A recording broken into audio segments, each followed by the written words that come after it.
So the faster we accept that it's unpleasant and it's there, and we detach from trying to control it, you are now the highest version of yourself, and you no longer identify with somebody who does these low vibe behaviors. You don't have to be miserable anymore. You don't have to live that life. You can be happy. There is a reality and a version of you out there exists that is thriving, that is happy, confident, unaffected.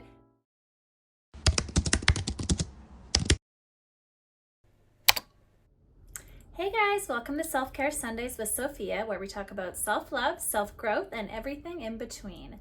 Today's video, we are going to be talking about how to hop into a new reality, how to respond and not react, and breaking old patterns. So I love this topic. I watched a video about this actually, and the focal point of it was responding to something rather than reacting to something. And that's just a sign of having really strong emotional intelligence.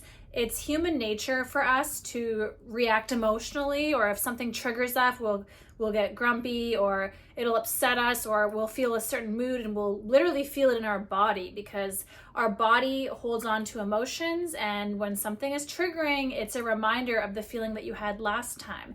And it's essentially something that maybe you don't like about yourself, something that upsets you, and something that you need to work on. So in a way, triggers are actually kind of a blessing when you think about it, because it tells you what you need to work on to improve. And isn't the goal of life, to get happy, to work the levels up in like in a video game, like how to get to the next level? So we should actually be grateful for triggers, because that is telling us how we can improve our lives. Okay, I'm going to use an example that goes back all the way to when I was, I don't know how old, I was a little kid, and I have a family of 5. I'm the youngest. I have an older sister and 3 older brothers. And obviously at home, I was the easy target because I was the youngest. So my oldest brother would pick on me. It was actually quite cruel because there I was 8 years younger.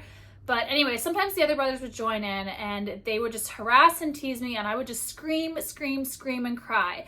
And they wouldn't harass my sister. And my sister for so many years kept telling me, she's like, Fia, don't cry, don't react. They're only bugging you because you're having this huge reaction. And I couldn't help it. Every time it came, mind you, I was a little girl, and obviously I wasn't as conscious as I am now and aware of these things, but that's just the perfect example. For years and years and years, my sister telling me, just don't cry. And then eventually one day I grew up and it stopped bothering me and they stopped teasing me. So this example is, even like in school, how to stop bullies from bullying you is not showing that you are affected.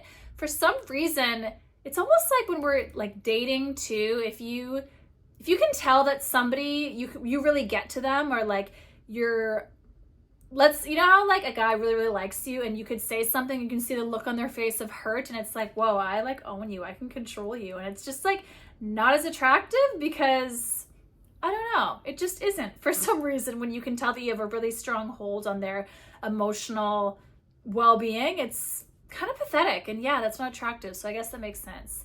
Anyway, the bottom line is, it's obviously when something is really triggering, it's hard to all of a sudden have it not bother you, but that's why we have to come in and react and choose to be aware that, okay, this is unpleasant, but and you know what I mean? The bottom line is, the higher version of you or the healed version of you would not be triggered by this because they would have risen above that. So in order to shift realities in life, we literally just have to start being that version of ourselves. So like we said, the higher or healed version of you is not triggered by that thing.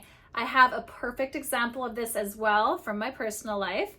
Well, not really. This was just at the gym the other day. I was in the sauna, and lately I will bring my headphones in and I'll do a meditation. But sometimes if the gym is busy, there's other women in there and they talk. And I just find it so rude, because I thought it was like common knowledge that the sauna is a place you can at least whisper if you're going to talk, but I thought it was just a given that you don't talk when you go in saunas.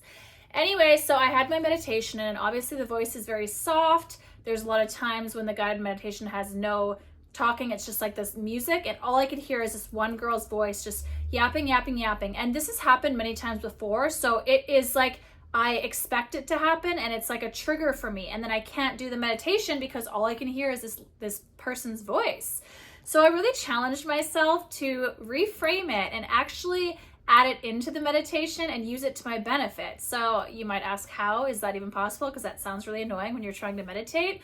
Well, sometimes in meditation, they actually tell you it makes you more present in the moment to be aware of the sounds around you. And you might recognize them as pleasant or unpleasant, but just recognize that it's there. And so I didn't necessarily even listen to what this person was saying, but I heard the noise of someone speaking.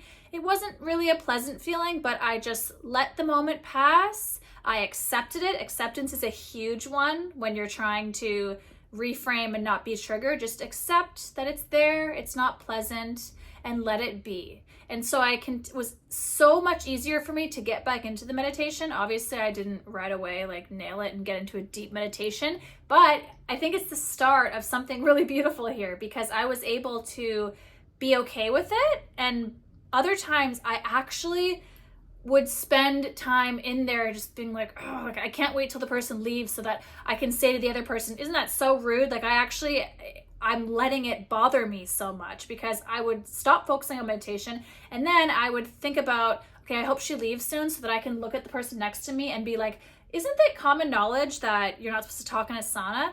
Anyway, bottom line, you get the picture. The point is when something triggers you, acceptance is number one. Feeling the emotion, recognizing it as it maybe being unpleasant and being okay with that and knowing that it will pass. That's taking away the power of it. And when something doesn't have power, it no longer affects you because bottom line, the healed version of you is no longer triggered by this thing because it has more important things to do, like focus on abundance and be grateful and living her best life. So we have to reprogram our minds. We also have to reprogram our body. And when we have triggers, we feel it. Our body has like a memory. It stores emotions like that. So when you feel heartbroken, for example, you might feel it in your chest. It feels very like closed down. And the ways that we can heal that from a body perspective is by breathing into your chest and doing meditations, breathing in and breathing out and just giving love to that area and acceptance and reframing it. And you have to just breathe in, fully accept that it's there before you can release it. And do that simply by inhaling and exhaling and visualizing. When you inhale, it's like a white light and the white light is going into, let's say it's the chest, let's say it's a heartbreak feeling or a rejection feeling. The white light is going into that area and it's healing and it's nourishing it and it's smoothing it out. And then when you exhale, it's a gray mist and it's kind of like the ashes of that physical emotional trauma. So those are some ways that you can reprogram your body to no longer accept certain triggers.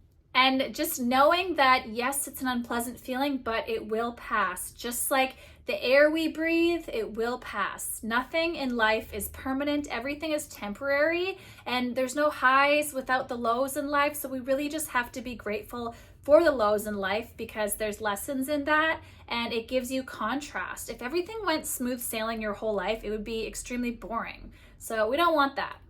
Another glass half full thing is we really need to learn how to make lemonade when life gives you lemons. So here's something again from my personal life. I turned basically my biggest weakness into one of my greatest strengths. And no matter what you say, if there's negative stuff in life, there's always somehow a positive from it or a lesson that negative thing gave you. So me, for example, I've always been extremely obsessive. And when I do something, I'll do it to the extreme. For example, I used to smoke weed and I would obsessively smoke it. And I wouldn't even want to smoke, but I would smoke. And if I've liked somebody when I was younger, I would obsess over them. Or if I had a new hobby, I would obsess over them. Even salt and vinegar chips, I have obsessed over them, or Mars bars. Bottom line is I overdo stuff. And that is something that obviously has been a huge weakness for me because too much of anything in life is not good. It's not healthy. However, I can use this obsessive personality trait, or whatever we call it, to my benefit. The gym is a perfect example. I am going to Pilates probably realistically like 5 days a week, but I'm so obsessed with Pilates right now. And I'm also now getting obsessed with this app. I've spoken about it a few times on my YouTube channel, but the Yuka app, it's YUKA, and you can scan food or beauty products and it gives a rating out of 100 and it tells you what's good or bad. So my latest obsession has kind of been putting good things into my body and being very health conscious and connecting to nature more, connecting to my feminine energy more. And another thing too, what I obsessively do is I watch YouTube videos. I watch creators that make videos just like mine, and I personally love it, which is why I love filming videos like this, because I really just want to help people. I want to inspire people, and there's so many YouTubers that I get inspiration from who I'm so grateful for, and I've spent so much time with them because I'll do my cardio every day, almost every day, for an hour, and for that whole hour I'll be watching YouTube videos. So I'm really grateful for YouTube as a platform in general. I love being able to hear just motivational speeches and how other people get to their highest timeline. We are all so much more alike than we think we are, and the bottom line is every human on planet Earth just wants to feel love. That is human nature, and so we really all want the same thing. We might have different perceptions of what love is. However, that's kind of like the journey of life, is chasing that love and accomplishing true, genuine connections and relationships. So let's talk more about what responding means instead of reacting. Because when we react to something, anything we focus on grows. If we feed something, it's going to grow. It's like a plant. If you feed this plant food and water, it's going to grow more. So that's just like the law of life. Whatever you focus on becomes more abundant. And if it's something negative, we obviously don't want to be nurturing and feeding that at all. How can we change those triggers, and how can we reframe this to react differently? It is by consciously being aware and accepting that it is unpleasant, but the next step is asking yourself, what is this teaching me? How can I grow from this? Why is this hitting this certain wound in my body? And what can I learn from this? Practicing detachment and knowing that this feeling is unpleasant, but it will pass. We've gotten over everything in life before. Anything that's been unpleasant, time has healed it. So the faster we accept that it's unpleasant and it's there, and we detach from trying to control it and trying to have it not happen next time. You can't control anything except for inside you. You can't control the outside world, so acceptance is so key. And just deciding that you're not this person anymore that is so triggered by that. You are now the highest version of yourself. You are a detached person. And honestly, other people around you are probably going to notice this shift, and you don't be surprised if you lose certain friendships or the dynamic shifts, and they might be uncomfortable with that. For example, let's say you have a friend who you always used to gossip with, and suddenly you're not responding the way you used to. They might kind of look at you and be like, oh, what? Like you're too good now? Or I don't know what. It won't be the most positive thing, but it's a good time in life to kind of recognize, okay, do I still want this person in my life? Were they only meant to be with the unhealed version of me, or are they worthy enough to come with me to the next level of life? And it's nothing against people. It's not to label that person as some unhealed, gossipy person. It might have been that version of you was bringing that out in them. So you might actually be doing them a favor as well by sending them love and moving along with life, because every relationship brings out a different side to us, and it might not be a healthy one. So somebody needs to make the first step and changing that dynamic, and it's not going to be comfortable. But you have to stay strong in the idea that you are now the highest version of yourself, and you no longer identify with somebody who does these low vibe behaviors. And you are no longer triggered by these certain things that don't serve you. And you are no longer triggered by these things that you have no control over because you are accepting them. You are in your highest timeline now. You are strong, you're detached, and nothing has power over you except for yourself. You call the shots. It's going back to that emotional intelligence and being aware that this is not worth your energy, but you can recognize it and take the lesson out of it.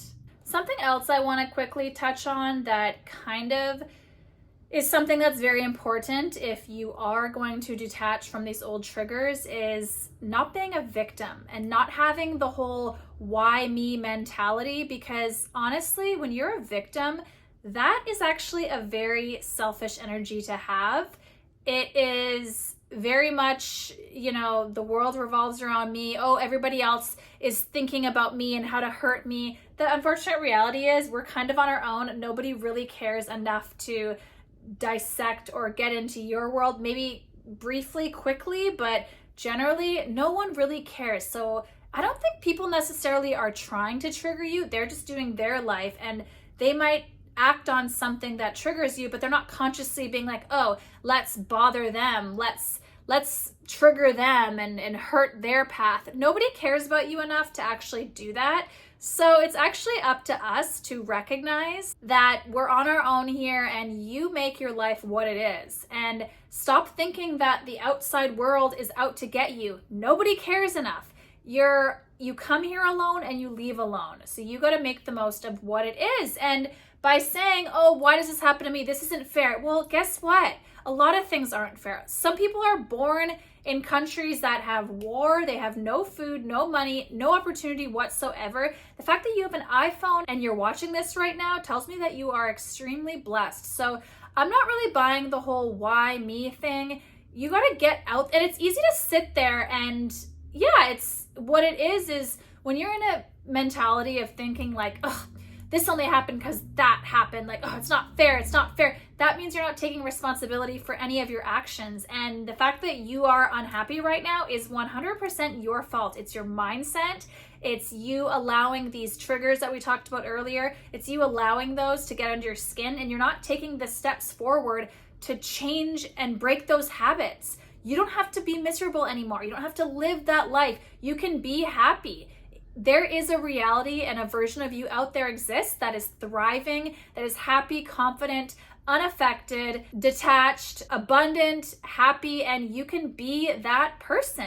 You just got to put one foot in front of the other and stop being a victim. Take responsibility for your life. You make your life what it is, and you absolutely can make it amazing. It's so doable.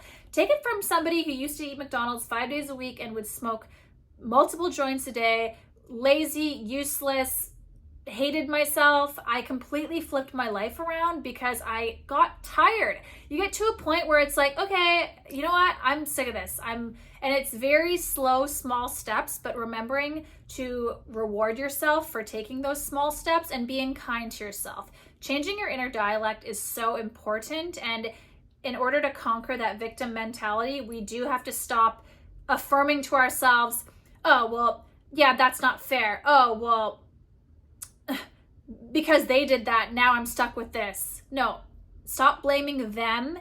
Your life is your responsibility, and it's totally up to you to make your life what it is. And the first step is by reframing old beliefs so that we can step into this new reality and break those old patterns. I know you can do it. It's very doable. You just got to keep going one day at a time, one step at a time, and you can live your best life.